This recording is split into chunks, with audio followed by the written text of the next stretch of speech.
African American people have been constantly looking for the rules in America. Our whole experience here, we want to know what are the rules to be accepted by the dominant society? What are the rules to not experience racism in America? And every time we learn one rule, we're told those rules don't apply and there's another rule. When African Americans were first dropped off from the slave ships, we said, okay, what do we need to do to be accepted by the dominant society? We were told, well, if you change your name from those African names, we'll accept you then. So African people said, okay, we'll change our names. Can we be accepted? They said, well, no, not quite, because now you're using that voodoo and that African religion. If you take on our religion, then we'll accept you. So black people said, well, that's not a problem. I mean, we're familiar with Christianity because we have a version of that in Africa. The whole European Jesus thing, that's a new thing for us. But if you'll accept us and you'll lay off the racism, no problem. We'll be better Christians than you. Can we be accepted?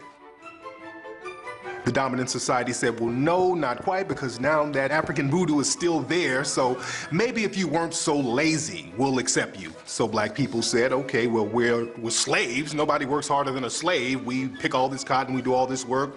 Nobody works harder than us. Can we be accepted? So the dominant society said, well, no, because now slavery is over and we don't need your work no more. So black people said, okay, well, how about hiring us since we have all the skills? The dominant society said, well, no, not quite, because we have white-only unions, so we don't need that. So African American people said, okay, well, look, how about we just build our own communities? We'll build our Tulsa, Oklahomas, our Central Avenues in Los Angeles. We'll build our own prosperous communities and we'll just leave you be. How about that? The dominant society said, well, no, you can't do that because now you're making a little more money than us and now you're becoming a threat, so we're going to burn those little communities down.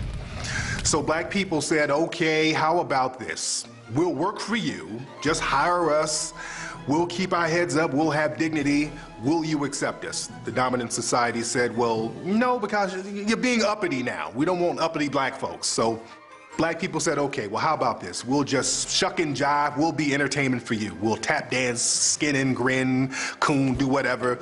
Can we be accepted? The dominant society said, well, we love the entertainment part of you, but we can't really respect that, so we won't accept you. So black people said, well, we'll just drop out completely. We won't even try to be accepted by you. We'll just hang out on the corner. We won't even try to become part of the dominant society. We'll just hang out in front of the liquor store. If we see something we like, we'll take it. We'll just do our thing. The dominant society said, well, no, you do that, we're going to arrest you. So black people said, okay, well, how about we just go in the house? We'll just get crumbs from you. We'll just stay in the house and watch TV because that way we can escape racism. But the thing is, when you look at television, what do you see? Negative image, negative image, negative image, negative image of African American people. So the bottom line is there are no rules for the dominant society to accept black people as a whole. All the rules are there to keep you marginalized. And that brings us to rule number one.